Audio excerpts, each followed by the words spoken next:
I mean, it should be a simple answer, but it feels like it isn't really a simple answer. But there is something deep inside of me that connects to a life mission. I Mm, homeschooled my own children. I referenced my experience in public school as a kid growing up almost every day. I feel wow. what that felt like. Honestly, I just feel so doggedly committed to the idea that these students and families need what I am holding out to them. Welcome, teacher, to the Let Your Light Shine podcast. If you're searching for the freedom and permission to design the life you love as a teacher, you're in the right place. I'm on a mission to help teachers just like you build their own dream school or homeschooling business. In this present day, the world needs you, teacher friend, to step out in faith and give students an education they love and so deserve. In this podcast, I will teach you how to start a fulfilling and profitable homeschooling business that lights you up. I'm Mackenzie Oliver, former elementary teacher and instructional coach, gone homeschool teacher and business builder. I'm here to empower you to step outside the classroom and choose the experiences, the curriculum, and all the moments that put a smile on your face and your students. Does it seem like a dream? Well, it did to me, until God opened the doors and made it reality. Together, we are breaking through fears and moving the crowd.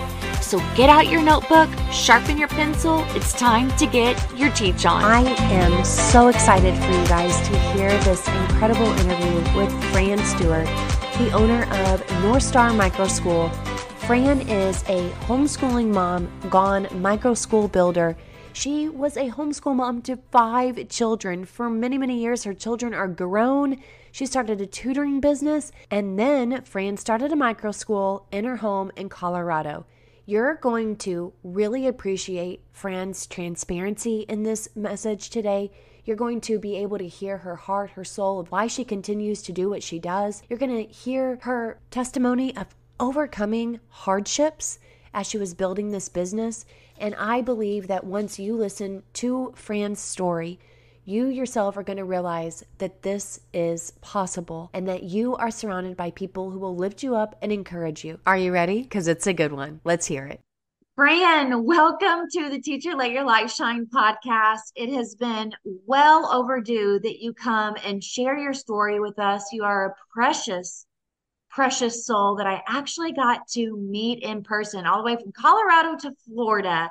And I'm just so thankful for you, Fran, and cannot wait for you to tell our listeners about you. So, without further ado, tell us all about Fran and where you're from and the wonderful things that you are doing in your life right now. Hi, Mackenzie. Thank you so much for having me. Yep, my name is Fran Stewart, and I live in Longmont, Colorado. And I moved here in this late spring of 2016 to support my 16-year-old daughter, who was a climber at the time and looking for another climbing experience. And what better place than Boulder, Colorado to do that? So, so I moved up here. My story is that I homeschooled my own 5 children. And my 16-year-old was the youngest of them. And my children are all grown now. And when I moved to Colorado, I resigned from my teaching position in the Santa Fe Public Schools and prioritized what my daughter Joni needed at the time. So we came up and bravely came to Boulder County and looked for a place to live and just settled in so that she could climb with ABC Kids Climbing's elite climbing team here in Colorado. So that was the beginning of my time here. And before that, we'd been living in Santa Fe, New Mexico, and homeschooling. I went back to school at 43 years old with my 2 oldest children, who were ready for community college classes. They were 16 and 14 at the time. And I had always wanted to finish my degree and thought that education would be the right way to go. I have a passion for educational reform and alternative education, and wanted something different for my own children than I experienced in public schools. So anyway, but I thought the best way forward was to finish my degree in education. So I went back to school and graduated in May of 2013 and took my first teaching position. And then in August of that same year, got a breast cancer diagnosis. So I was started a first-time teaching job and taught for the fall semester. And then in the spring of that year, took a leave of absence and finished my cancer treatments. And then recovered over the summer. And in the fall of that year, 2014, took another teaching job in Santa Fe. I was the ESL coach for 2 years in a community school. It was a K-8 community school there in Santa Fe. Then I taught the 4th grade and, just needed to get those teaching years under my belt so that my teaching license could be just secured as a level 1 or whatever the level is. And when I moved up to Colorado in 2016, I was very glad that I had stuck it out and done those years in the public school, because I was able to do the teacher licensing reciprocity for Colorado and have my teaching license. So that's kind of the backstory. I lived here, began a tutoring business in Boulder County as soon as we got here. And then about a year later, brought my mom out from New Orleans, Louisiana, to care for her in our home until February of 2022. So it's been a long journey, but in the fall of 2020, I opened my school as a pandemic pod. And then that year we did the pandemic, fall 2020, spring 2021. And then in the fall of 2021 became North Star Microschool. So I'm starting we're just finishing our 3rd year as North Star Microschool. And and here we are. Okay. It's just, I'm just going to break this down a little bit further. So I've known that you homeschooled your children. How many children did you say? 5. 5 children. Okay. I knew that was a lot, but I was thinking 3 between 5, but my goodness, 5 children. All of them were homeschooled, never went to public school or private. My oldest daughter went to 1st grade, and we decided that if I liked the teacher, we'd do it. And if I didn't like the teacher, we wouldn't. I felt perfect freedom to be able to choose what was best for her. We really liked the teacher. So she did a year with Beth Wolf in 1st grade in Santa Fe. And then my second child did a year with her, and my third child did a year with her. And then by the time my twins came along, my 2 youngest are twins, by the time they came along, we were all done with Miss Wolf. Maybe she had retired. I can't remember. But anyway, but the twins didn't try public school until they were 5th graders. And one of them wanted to try it. So we did it. And at about 8 weeks in, the kids were getting tired of that situation and wanted to come back to homeschooling. But I felt like it was really, really important to let them have an opportunity to see what it was all about. They were curious. And, I just have always been a parent that wanted to support my child with the things that they were interested in and the things that they were curious about. And so they did public schooling for a little while. Each of the kids had a tiny experience with it. But for the most part, homeschooling, or really kind of more unschooling, is the way that we went until they reached the age. Well, my oldest daughter was 16 when she started at the Santa Fe Community College, which we used for middle and high school.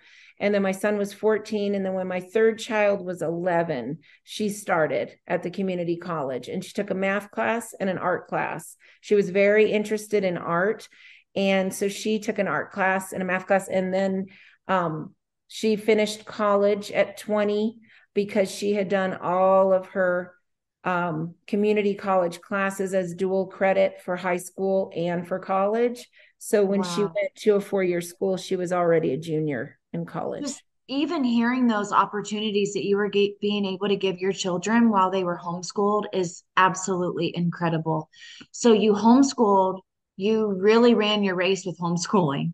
Then you became a teacher and you ran your race through that experience, which I'm sure was like, wow, you were still getting to pour into children, get to get your teaching fix for a while, but then you got breast cancer. So the resilience is just unbelievable, Fran. And then I know so much about you, and I don't want to keep giving your story away, but I would love to know, and just thinking back, when you look at your daughter having that experience of getting to take college courses at age 11, Mm-hmm.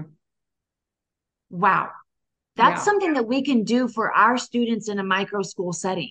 Absolutely.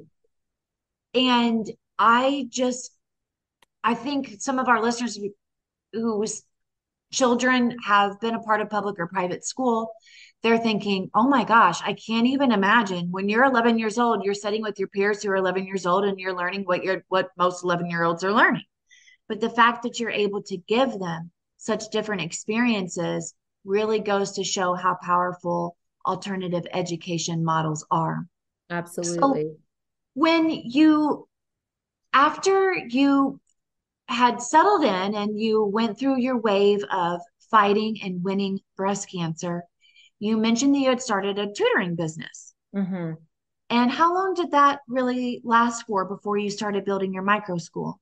It lasted from the spring of, well, the probably summer, fall of 2016 to fall of 2020. I tutored off and on. I had more tutoring clients earlier on than I did once I started caring for my mother. So that sort of, it worked really well because I was able to continue to have tutoring students and care for her. Then my oldest daughter stepped in and helped me with my mom's care. So that was also took a little bit of the pressure off of me. So I was able to tutor more. So I called my business, and it's so funny because I called it 5 Stars Tutoring, but I had a lighthouse on my business card because that symbolism about a lighthouse was always really important to me as well. And so that was sort of my kind of tutoring. It still had that nautical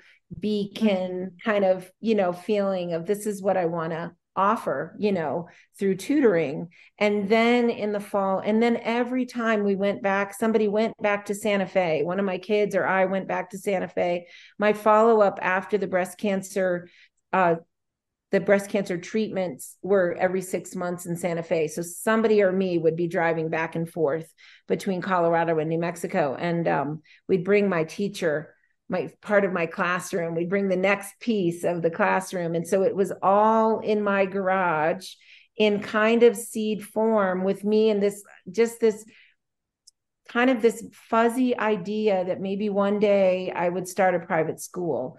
And I believe that seed got planted a long time ago, and it just never felt like it was something I could do. I just didn't ever feel like it was for me. Like other people can do this kind of work, but not me. So it just was in the back of my mind. But there was hope there. And there was an idea, but it did not come to fruition until the pandemic happened. And then what the school district did was create a Facebook page called St. Vrain Valley Schools Pandemic Pod Resources. And I just took a step of faith and put an ad out on it, just a comment or whatever, saying that I was a certified teacher and that I'd be willing to host a pod in my home. My one tutoring student that I had was interested. And so I thought, we'll build from there. And I ended up with 5 students that fall, like in just one post. And it was just kind of like, oh my gosh. And people were absolutely looking for resources at the time, but it was really quick. It was really fast. And so I just started unpacking that garage and pouring it into my basement. And we were sort of off, we cut the rope and set sail. And I love how you said it was this fuzzy idea. You always thought, man, it would be really neat, or I'd love to start a private school, but I really can't do that. I really believe that probably over 90% of the people who are listening feel the same way. This probably isn't for me. I don't think, even if we have the confidence, there's always the, is this really what I'm supposed to do right. type of feeling. And so I think that is so beautiful that you kept storing, because one man plants, another man's waters, God provides the increase. It's like you were just planting and planting. And then once people started watering the idea of possibly having some type of alternative education, you were right there and were able to provide it. That is so neat. Tell us about North Star Microschool.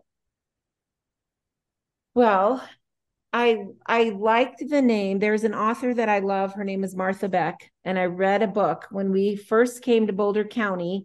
There's a campground near Boulder in a town called Netherland. And we pitched a tent for 3 weeks. My twin daughters and I, my daughter was already living here, but once I came, she joined us. So I had my twin daughters who were 16 at the time, and we all had our own little tents in a little campsite. And we were there for 3 weeks looking for a place to rent in either Longmont or Boulder. And during that time, I read a book, and it was called Steering by Starlight. And it's hard for me to read a book cover to cover, but this one really just caught my attention, and it was just really what I needed to be reading. And so I love the idea. So when I decided on a name for the school, North Star was the name. And so so we became North Star Micro School the second year after the pandemic pod year. And I felt like I needed a little bit of a framework, a little bit of a, what do I call this thing I'm doing? I'm not really homeschooling, but I don't know what I am. So anyway, I discovered the word micro school. And so I said, that's it. I'm North Star Micro School. And so last year was our second year. And there were a few bumps in the road last year as well, just as far as me not really being sure what I could manage. I allowed a child in that was 4 years old. I had 3 children who were about 9, 10, 11 years old. And then I had two students that were 13. They were twins. One was going through a gender identity transition. The other one was severely autistic. And so it was kind of dark and gloomy skies, a little hard to see the star sometimes. And, just feeling like, woo, this is a lot. So I learned a lot, and then decided after that year, this is, I need to narrow the age group. We need to focus. And in the spring of last year, I knew that the 4-year-old wasn't coming back, that the twins weren't coming back. Another student was going to public school, and another student, I really wasn't sure. So I had one student that I knew was going to return for the fall. And that's when you messaged me, I believe, when I got the email.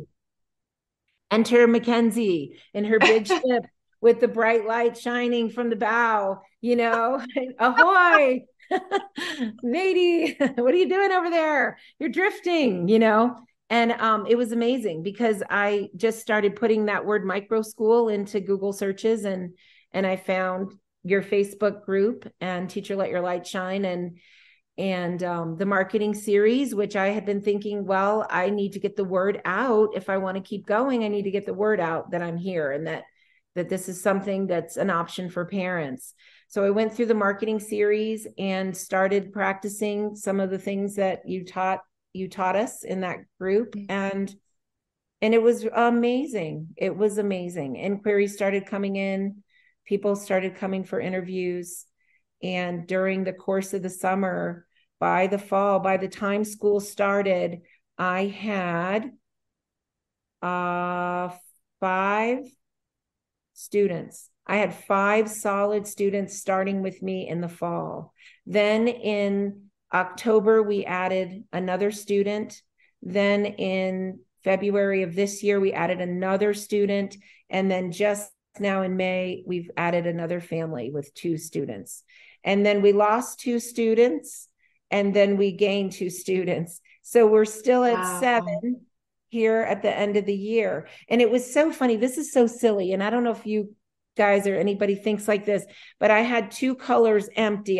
The kids all have colored bins, and the colors were blue and orange. And when the new family came in May, one's favorite color was blue and the other's favorite color was orange. Oh my gosh, Fran. Well, there you go.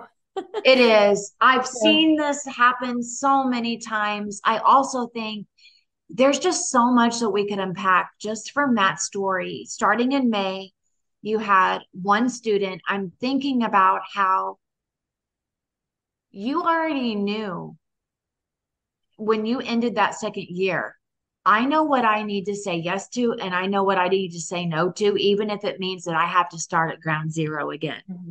Because there's just feelings that you have that either are unsettling or that you need to gain more clarity on. I'm also very, very proud of you because not everybody asks for help. And that's how we drown.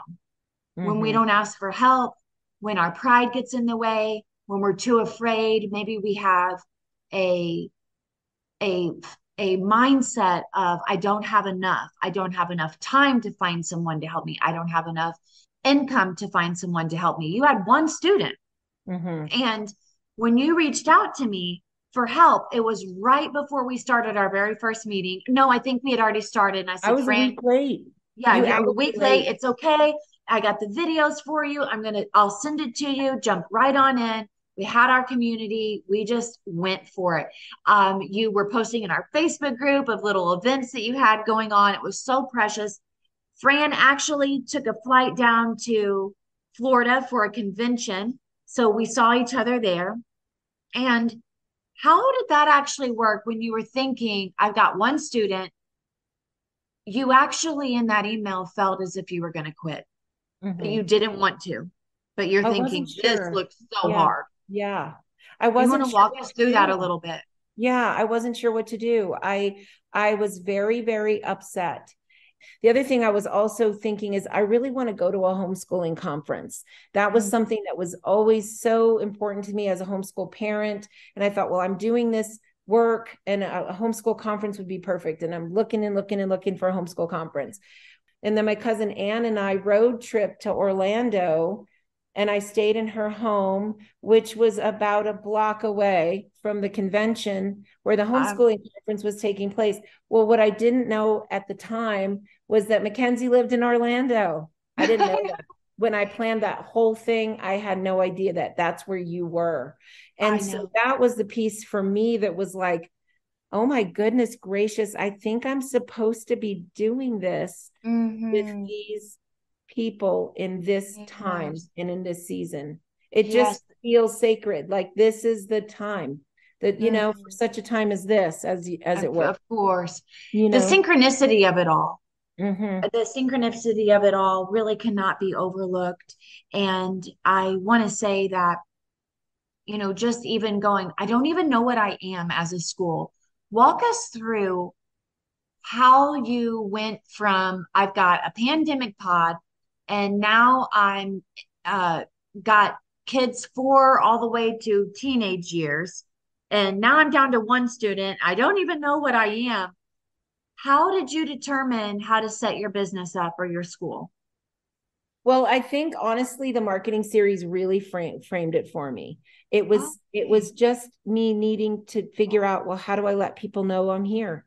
You know, and the kids, well, this is the other piece. My daughter on the way to the airport, I have mom's ashes, you know, in my lap.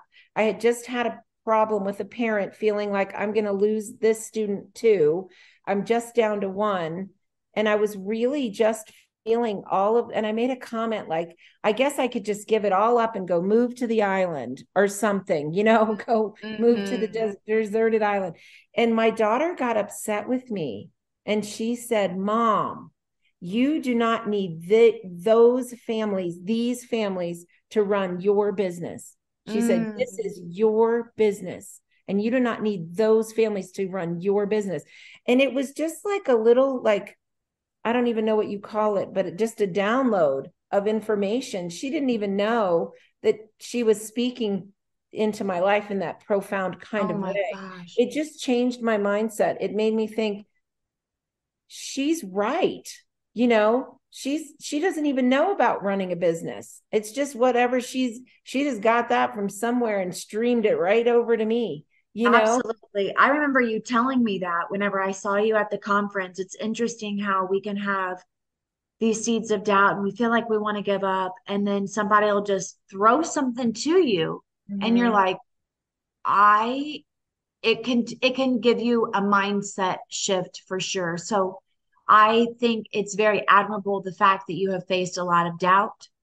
You have went from one student to 8 students. You have lost some, you have gained some, you have still been able to keep going and thriving.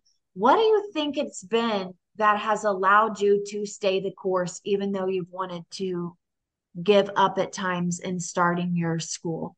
I mean, it should be a simple answer, but it feels like it isn't really a simple answer. But there is something deep inside of me that connects to a life mission. I homeschooled my own children. I reference my experience in public school as a kid growing up almost every day. I feel what that felt like.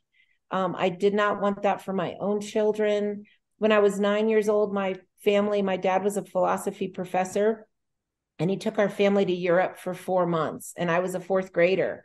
And this was 1974. So back in those days, if parents were homeschooling, I don't even know if they were in the courts yet over homeschooling. I mean, it just wasn't even an idea that really existed then. It sort of feels a little like cell phones now, like that didn't exist back then, So anyway, it planted a seed, I think, for me, that I could learn in the world, and I didn't need to necessarily be in the public school to do that learning. And so I know the seed was planted, and I know what my experience was in public school. And so I chose homeschooling for my own family. And then through that experience, developed friendships, went to lots of homeschooling conferences, developed philosophies around education and around what's good for people, what's really best is this system really best for people? And I've always really felt that our children are who they are. They come to us who they are. I always felt connected to who I was as a child, and as an adult, know that when I was 7 years old, that person that I was then is the person that I am now. Like, I am the same person. And so treating people like, from that perspective, treating other children or treating my own children, just knowing, and for my own children, I really felt like I really want to like these people when they are grown, and I really want them to still like me. So developing those relationships with my kids was really valuable to me. And so I think that's kind of intrinsically what keeps me going, because I just feel so strongly that our public school system is damaging humans. I feel that it's damaging them. I feel it damaged me. And I think that some kids do okay in the system, but I think many, many don't. And I just feel, as a career option, this is what I want to do. This is what I want to do. I don't want to, I want to make a difference. I don't want to just do menial work. I don't just want to pay my grocery bill, and so I want to make a difference. And my vision for North Star Microschool is that we create a legacy in this community that serves these families and others for years to come, that we can create something that lasts in our community.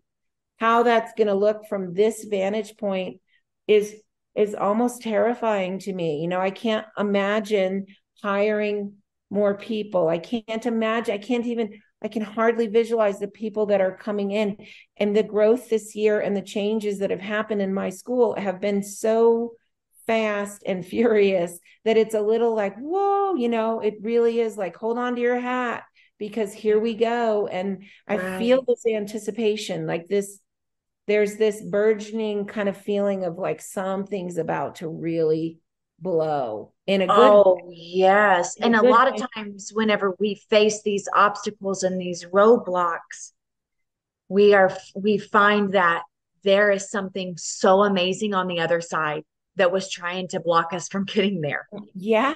And I'm worried that I'd miss it if I decided, oh, this is too hard. It's too hard. It's too scary. It's too overwhelming. It's, all those things, all those voices. And I just feel like, okay, everything needs to just get really quiet. I need to take some deep breaths, regroup, get grounded, make some decisions. I've really found that if I just make a decision, even if I don't know if it's the right one, I just decide. I just decide we're going to continue in my home. We decided, we're going to, whatever the next step is, we're going to use this curriculum, or we're going to use that thing. Yes. Go on this field trip, or, like things that are coming up for me are, I only have 6 spaces for booster seats in my van. So I'm already there. I already have a new problem that I didn't have in the fall. I didn't have that. I know. And it is a good problem, but still, as you're having this business and you're running this school and you're wanting to make such an impact, and like you said, this isn't just to pay your grocery bill, this is your legacy, this is your life mission. God really will always provide. Now, it is very interesting, Fran, that you say that hold your hat, it's coming, because it does feel like there is a stirring. Even if it feels scary, you feel like there's something that is about to brew and about to break through. I would like for you to tell us a little bit more about your location and why you love your location the way that you do. Well, we are in my home at the moment. And so it's so funny because my bedroom is downstairs. So I feel a little like the old timey school marm, that lived in the schoolhouse too. And so I have my own like space. It's like Fran's zone downstairs. And the classroom is a big rectangular room. There's a bathroom off to the side. And then there's kind of an overflow room where we have Magna-Tiles and art supplies and Connects toys and different things that the kids can build with and all those sort of things. And so the space for the kids right now is nearly perfect. And it's in my home, which I absolutely love. My little dog can be downstairs with us during the day and, all those things. And then our home abuts a park, and which is golden. Like we are on the corner where you just go down. The kids don't even have to cross the street or walk down the sidewalk through anyone's driveways. They can just go right out the front door and down the alley, and they're in the park. And I can see them from the back porch if they say, and I have a head start, and they're in the park, So it's just perfect to be right here in my home. And in this community, I think this is a great community for what we're doing. And I think people here are looking for alternatives. I think it's an innovative place to be in the country. And I think people are looking for options. So I love it that it's in Longmont. I love it that it's in my home. And speaking of your community, how have you marketed your school in your community? So at this point, oh my gosh, I ran an ad in a kids publication, Boulder County Kids. I don't even know if I got any traffic from that ad, but there was something about putting it out there into the good was, I think there's something in that place that can build momentum. It was exciting to me to open the page and see North Star Microschool in the private school pages, and so that was fun. But I've sat out at a few community fair type things and done a little bit of reaching out to moms groups and and Facebook groups. I have a website and I have an Instagram page, and a page, for my business on Facebook. So I Would you don't know. say, would you say though, Fran, when people come to you, do you feel as if it is really just word of mouth? It's not like you have a billboard, you don't have a sign out somewhere. It's either word of mouth or it's people who are interested in alternatives that are putting things in Google search boxes, and then I'm coming up. Like I have a family in my school right now who that's what happened. They just put alternative education homeschool Longmont in the search bar, and North Star Microschool came out. So that search engine optimization, I feel like, is really important. I feel like that Yeah. probably, if I was going to focus any one thing on marketing, it would be really, really juicing up my website and really working on the SEO piece, because people are finding you when you say alternative education or homeschool, or the word micro school is not just a mainstream word that people are going to use easily. That's not Exactly. You're I mean, I right. think it's becoming more like people are starting to hear it more, but And it's not, people aren't going to just Google, I need a micro school in Longmont. right. It's usually they're going to say, what's a micro school, Right. but people are looking Exactly. for homeschool enrichment. They're looking for homeschool support, so I feel like that's probably the best way right now that, I'm not really sure, but mostly I think it's, No, people are. those are very good. That's very good and helpful to our community. You've utilized Facebook. You have done some putting yourself out there in the newspaper. You also have done a couple events, but mainly it's been word of mouth, just getting into the community. Somehow somebody has connected to you in some way. Mhm. Um, and then your website and the search engine optimization. That's very, very gold for a lot of our listeners right now.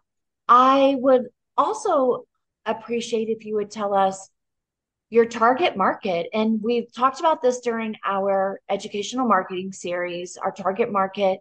Not everybody is for us, how we determine that target market. So tell us more about the ages that you serve and how you know if they're going to be the right student to fit in at North Star Micro School. Well, what I think is happening, what happened after the year that I allowed the 4-year-old and the 2 13-year-olds in, I knew I needed to narrow my group. So I narrowed it this fall to K through 6th grade. Mm. That wasn't narrow enough. I found out that wasn't narrow enough. So this spring, after some problems that kind of arose because my age group was too broad, we decided to narrow to K through 3rd. So Okay. that feels right. K 3rd feels right. And what I want to do is build year by year with the base group that we have now. When my 3rd grader is a 4th grader, I'd like to add a 4th grader or 2, or maybe Yes. bring in, at some point we're going to grow too large for my home. We're going to grow too large in numbers to have just me be the teacher. But what's the interesting thing that's happening is that all of my students have younger siblings that are 3 or 4 years old, all of them. And I they know. all go to the same preschool. And so my target market is actually a local preschool in my community with Yes. families that are interested. There are these families in our school with the older sibling, but they're in the preschool every day. And they're talking about our school and the benefits to their children that have happened this year. And so really, it's very small. I feel like my target market is very small right now, but it's this group of students that's coming up through the ranks of preschool looking for a home-based option. And one of the things that was really interesting to me about this preschool is that I realized recently that this preschool is in a home. It's a home-based Oh, daycare type yes. preschool. Well, the transition from that setting into my setting is seamless. It's Mhm. really it makes sense to these children and to these families. They don't want to be in the public system. You know, people are nervous about gun violence in the schools and in the communities. Mm-hmm. They don't want to put their children into that setting. They want a home base. They want a small environment. They want the feeling of hominess that comes, that they're also getting in this preschool environment. So I've really kind of found that that's kind of big. And the word of mouth there is happening. So I've been getting inquiries from people who have 4-year-olds. They wouldn't be coming in this coming fall. They'd be coming in the following fall. So mm-hmm. It's sort of like the student body is developing. Like we're just going to get to see them all since they were itty bitty. And I know that is beautiful. And I definitely found that when we were doing our educational marketing series together, you were doing your due diligence of taking the information, putting it to work. One day you even went live on our Facebook group. You had been exercising that day. I need to do that again. You were like, we're getting out. I'm getting out and I'm getting moving, girls. Let's get this going. You can do it. You are encouraging everybody. I'm just so grateful for all of the women, not just that we're in that group, but that we have just a part of our community. And I'd like for you to share what advice you have for those who are thinking of starting a micro school, or just those who may have been in it and are looking to build over the next couple of years. What advice would you give to them? I would say community is really important. So if you're a part of this community, or if you know somebody that's wanting to do this and you can bring them into a community where there's support, I feel like that's really, really important. I absolutely say go for it. I think it's possible for anybody. If I feel like if I could do it, if this is possible for me, then anybody could do it. But I do think you sometimes have to really dig deep and find your why. And I know that sounds really cliche, like in business building, but I have really found this spring that I have to reach into that place. I really have needed to just dig deep into my why I want to do it. Mm-hmm.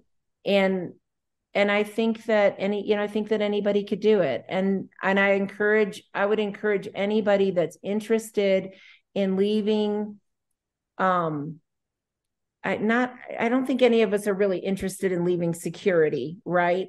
But if you're feeling like you want to step out and create something that's your own and that you can build yourself, doing it is important. Do it. Go for it. Do it. I'm hesitating only in this place where I feel like there's a lot more to it than I imagined when I first started. So what I'm finding is that I need to be ready for the development that's happening on the inside of me. I've had to be really, really brave this spring. I've had to learn how to set boundaries. I've had to learn how to ask people to pay me that weren't paying me. I've had to ask people to not return to my school. I've had so many things that I've gone through this spring that I feel as though I am a different person. So I say go for it, but get ready for the ride. And fasten your seatbelt and just know that it's worth it. It's worth it, but it's going to come with a lot of work. Yes. Yes. I really appreciate your transparency and sharing that, Fran. And I want to know, you talked about your why. What do you think has really helped you to honestly not give up in the face of adversity, when you were like, I don't know if this is for me anymore? I mean, you've been emailing me a lot. Yeah. And we've been working through some things. What has really kept you like, I can do this?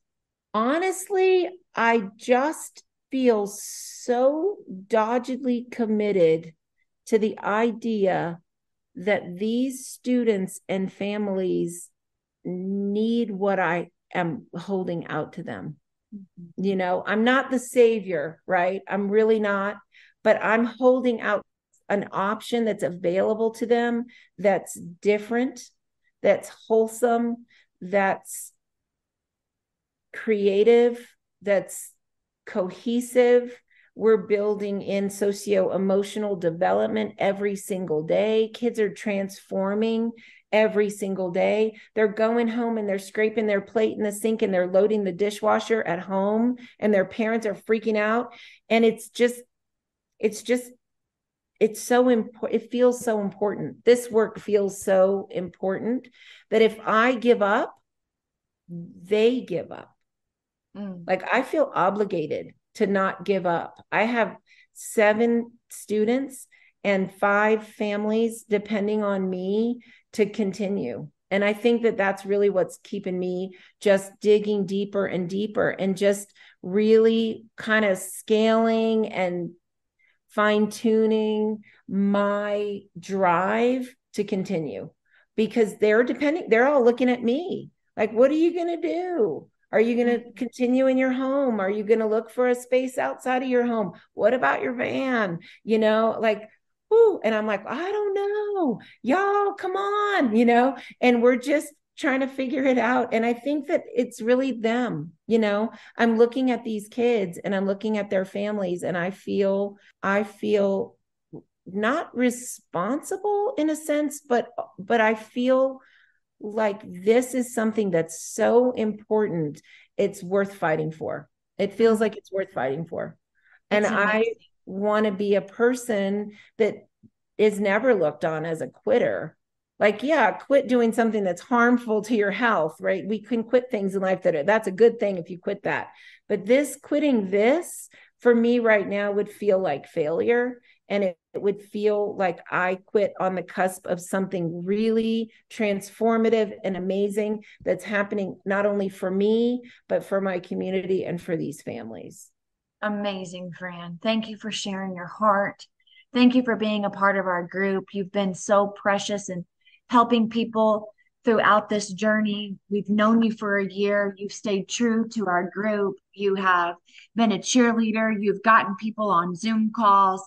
And we just want to say thank you so much. And we thank you for the work that you're doing. Fran, where can people reach you at? I am at northstarmicroschool.com. And it's easy. Another easy way is northstarmicroschool@gmail.com. That's our email address. And we're in Longmont, Colorado. And yeah, come. Well, you know what I'm going to say, Fran? You got to keep shining, girl. You got to keep shining. Thank you so much, Fran. Thank you so much, Mackenzie. I'm so grateful for you. Thank you, honey. Hey, teacher friend. Thanks so much for listening to today's show. I pray it inspired you, touched you, or challenged you in some way, because we are making big shifts and using our teaching gifts for God's glory like never before. I'm so grateful for you. The number one way you can support this show is to leave a written review on Apple Podcasts, and also share this with another teacher. Come join me in the Virtual Teachers Lounge, known as the Teacher Let Your Light Shine Facebook group. Until next time, keep shining your teacher light. The world needs you.